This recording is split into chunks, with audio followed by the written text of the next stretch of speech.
Welcome back to George the Indian farmer. കഴിഞ്ഞ ഒരു 3 മാസം മുന്നേ ഞാൻ തൃശ്ശൂരിൽ കിഴക്കമ്പാട്ടുകരയുള്ള SNA ഔഷധശാല അവിടെ പുതുതായി വെച്ച് പിടിപ്പിച്ചിട്ടുള്ള ഔഷധ സസ്യങ്ങളും അതുപോലെ തന്നെ കാട്ടിൽ വളരുന്ന പലതരം മരങ്ങൾ, ആയുർവനം എന്നാണ് അവരതിന് പേര് കൊടുത്തിട്ടുണ്ടായിരുന്നത്. അപ്പോൾ ഇത് 3 മാസങ്ങൾക്ക് ശേഷമുള്ള അതിൻ്റെ വളർച്ചയാണ് ഈ കാണുന്നത്. നെല്ലി, അതുപോലെ ഞാവല്, ചെറുനാരകം, അങ്ങനെയുള്ള ചില ഫലവൃക്ഷങ്ങളും പിന്നെ അധികവും കാട്ടുമരങ്ങളാണ്. തമ്പകം, അന്ന് ഞാൻ ആ വീഡിയോയിൽ അതിൻ്റെ ഫുൾ ലിസ്റ്റ് തന്നെ പറഞ്ഞിരുന്നു. ഇപ്പോൾ എനിക്കും ഓർമ്മയില്ല മുഴുവൻ. ചെമ്പരത്തി നല്ല ഭംഗിയായിട്ട് പൂട്ടു. അപ്പോൾ ഇതൊക്കെ ഇതിൽ ഈ തമ്പകം എന്ന് പറയുന്ന മരം ഇതിൽ കാണാം നിങ്ങൾക്ക്. വലിയ ഇലകളായിട്ടുള്ളൊരു മരം, അത് ഒരു കഷ്ടി ഒരു 8 അടിയോളം ഉയരത്തിലെത്തി ഈ 3 മാസത്തിൽ തന്നെ. എരുക്ക് നന്നായിട്ട് പൂട്ടുണ്ട്, ധാരാളം തേനീച്ചകൾ വരുന്നുണ്ട് എരുക്കിൻ്റെ പൂവിൽ ഉള്ള ഈ തേൻ കുടിക്കാൻ. ഇതാണ് ഈ തമ്പകം എന്ന് പറഞ്ഞ മരം. ഇതിൻ്റെ അകത്ത് അവിടെ ഇവിടെയൊക്കെ ആയിട്ട് കുറേ മരങ്ങൾ തമ്പകം ഉണ്ട്. തമ്പകം വളരെ ഉയരത്തിൽ പോകുന്ന ഒരു മരമാണ്, കാട്ടിൽ ഉണ്ടാവുന്ന ഒരു വൻ വൃക്ഷം തന്നെ പറയാം. അപ്പോൾ അതുപോലെ അത്രയും ഉയരത്തിൽ പോകുന്ന വൻ വൃക്ഷങ്ങൾ തുടങ്ങി ചെറിയ ചെറിയ സസ്യങ്ങൾ വരെ ഇതിൻ്റെ അകത്തുണ്ട്. അതിൽ ഔഷധ സസ്യങ്ങളുണ്ട്, അതുപോലെ തന്നെ കാട്ടുചെടികളും, അങ്ങനെ പലതരം എല്ലാം നമ്മുടെ നാടൻ ഫലവൃക്ഷങ്ങൾ എന്ന് പറയാം. അപ്പോൾ അതിൽ ഞാനീ പറഞ്ഞ പ്ലാവിൻ്റെ ഒരു വെറൈറ്റി, ഇപ്പോൾ ഈ കാണുന്നത് പ്ലാവിൻ്റെ ഒരു വെറൈറ്റിയാണ്. പ്ലാവുണ്ട്, അതുപോലെ മാവുണ്ട്, പിന്നെ ഈ ഞാവല്, അതുപോലെ നെല്ലി, പിന്നെ ചെറുനാരകം, അതുപോലെ വേപ്പുണ്ട്, പിന്നെ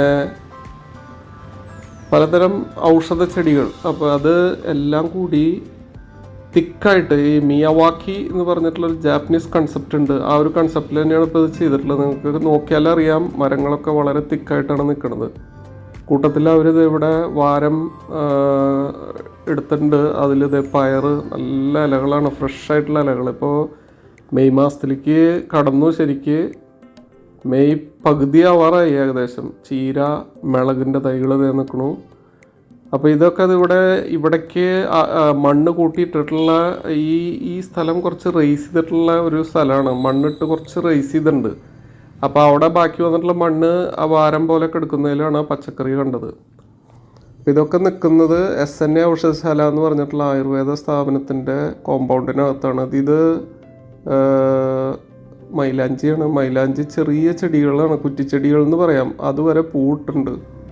അപ്പോൾ വളരെ ഭംഗിയായിട്ടാണ് ഇവരിത് ശരിക്കും ഓർഗനൈസ് ചെയ്തിട്ടുള്ളത്.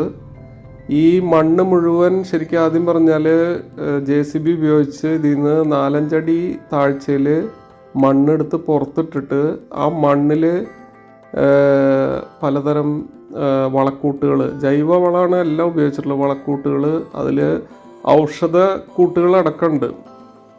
അപ്പോൾ അതൊക്കെ ചേർത്തിട്ട് മണ്ണ് മിക്സ് ചെയ്തിട്ട് തിരികെ ആ മണ്ണ് ഈ കുഴിയിലേക്ക് തന്നെ നിക്ഷേപിച്ച് അതിനകത്താണ് ഈ ചെടികൾ. എന്നിട്ട് കുറച്ച് ആ ബെഡ് ഒന്ന് റേസ് ചെയ്തിട്ടുണ്ട്, അതിനകത്താണ് ഈ ചെടികൾ നട്ടിട്ടുള്ളത്. അപ്പോൾ ആ ഒരു വളക്കൂറ്, ആ വളം ചേർത്തതിൻ്റെ കൂടിയിട്ടുള്ള ഒരു വളർച്ചയാണ് ഇപ്പോൾ ഈ ചെടികളിൽ കാണുന്നത്. അല്ലാതെ 3 മാസം കൊണ്ട് ഇത്രയും ഗ്രോത്ത്, പ്രത്യേകിച്ച് ഇത്ര കഠിനമായ വേനലായിരുന്നു ഈ 2024. അപ്പോൾ ഇത്രയും വേനലിൽ ഇവർ നന്നായിട്ട് നനയ്ക്കുന്നുണ്ട് കേട്ടോ ഇവിടെ. അപ്പോൾ ഇതുപോലെ ചെടികൾ വളരുന്നുണ്ടെങ്കിൽ അതിൻ്റെ അകത്ത് തേനീച്ച, അത് നിങ്ങൾക്ക് കാണാം. തേനീച്ച സുഖമായിട്ട് വീഡിയോ എടുക്കുന്നുണ്ട്. ആൾ അതൊന്നും അറിയാതെ തേൻ പരത്തിക്കൊണ്ടിരിക്കുകയാണ്. അപ്പോൾ ഈ പൂക്കൾ അമ്പലത്തിലേക്ക് കൊണ്ടുപോകുന്നുണ്ടെന്നാണ് പറഞ്ഞത്. ഇവർക്ക് തന്നെ ഒരു പറപ്പൂർ ധന്വന്തരി ക്ഷേത്രം ഉണ്ട്. അപ്പോൾ അവിടേക്ക് പൂജ ആവശ്യങ്ങൾക്കായിട്ട് ഈ എരുക്കിൻ്റെ പൂവ് കൊണ്ടുപോകുന്നുണ്ട്. നന്നായിട്ട് പൂട്ടുണ്ട്. ഇത്ര പൂവ് ഞാൻ എരുക്ക് എന്ന് പറയുന്ന ആ ഔഷധ ചെടി തന്നെ ഇപ്പോൾ നമ്മുടെ നാട്ടുമ്പുറങ്ങളിൽ വളരെ ഇൻറ്റീരിയറിലൊക്കെ കാണുള്ളൂ. മറ്റേത് റോഡ് സൈഡിലൊക്കെ കണ്ടിരുന്നു പലയിടത്തും, പക്ഷേ ഇപ്പോൾ അത് കാണാതായി.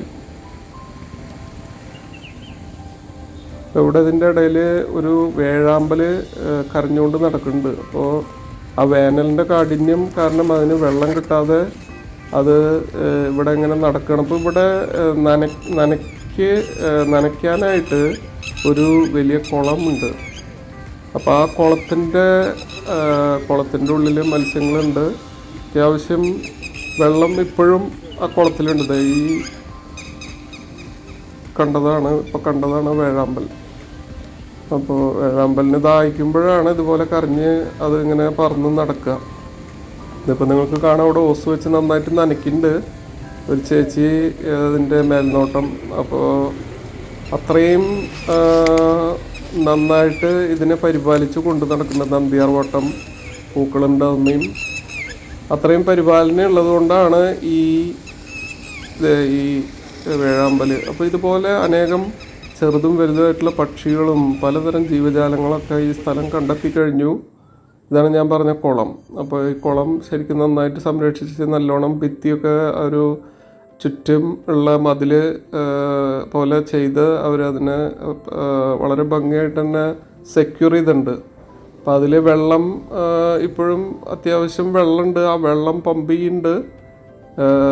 ഈ കാണുന്നത് രാമച്ചാണ്. അത് അതിൻ്റെ ചുറ്റിലും രാമച്ചം വെച്ചിട്ടുണ്ട്. അപ്പോൾ ഞാൻ പറഞ്ഞല്ലോ, ആയുർവേദ ഔഷധ നിർമ്മാണം കൂടി നടക്കുന്ന സ്ഥലമാണ് SNA ഔഷധശാല. അപ്പോൾ അതിൻ്റെ ആ ഫാക്ടറിയാണ് അതാ കാണുന്നത് പുറകിൽ, ഔഷധശാലയും. പിന്നെ ഇപ്പുറത്ത് അതിൻ്റെ മാനേജിങ് ഡയറക്ടർ ഡോക്ടർ വാസുദേവൻ മൂസ് താമസിക്കുന്ന ഇല്ലം അതിൻ്റെ വടക്കേ സൈഡിൽ നിൽക്കുന്നു. അപ്പോൾ ഈ ചെമ്പരത്തികളൊക്കെ നാടൻ ചെമ്പരത്തിയാണ്. അതുകൊണ്ട് പൂവ് താഴെ മുട്ടിയാണ് കിടക്കുന്നത്. അപ്പോൾ അവരൊക്കെ വളരെ ഹാപ്പിയാണ്. You can see that it's all greenery around. അപ്പോൾ ഇവിടെ ഇതിൻ്റെ പിറകിൽ ഊട്ടി ഗാർഡൻസ് എന്ന് പറഞ്ഞിട്ടുള്ളൊരു റെസിഡൻഷ്യൽ ഏരിയ ആണ്, വീടുകളുണ്ട്. അപ്പോൾ അത് കാണുന്ന വീടുകളൊക്കെ ഊട്ടി ഗാർഡൻസിൻ്റെ ഭാഗമായിട്ടുള്ള ഒരു റെസിഡൻഷ്യൽ ഏരിയയിലാണ് നിൽക്കുന്നത്. അപ്പോൾ ആ വീട്ടുകാർക്കൊക്കെ ഇത് നല്ലൊരു വ്യൂ ആണ്, അവരുടെ ഫ്രണ്ട് വ്യൂ ആണ് ഈ കാണുന്നത്. അപ്പോൾ അടുത്ത ഒരു 1-2 വർഷത്തിനുള്ളിൽ ഇവിടെ ശരിക്കും ഒരു വനം, ഒരു മിനി ഫോറസ്റ്റ്, അതാണ് മിയവാക്കിയുടെ കൺസെപ്റ്റ്. ഒരു മിനി ഫോറസ്റ്റ് തന്നെ ആയി വരും. That's all. Thank you for watching.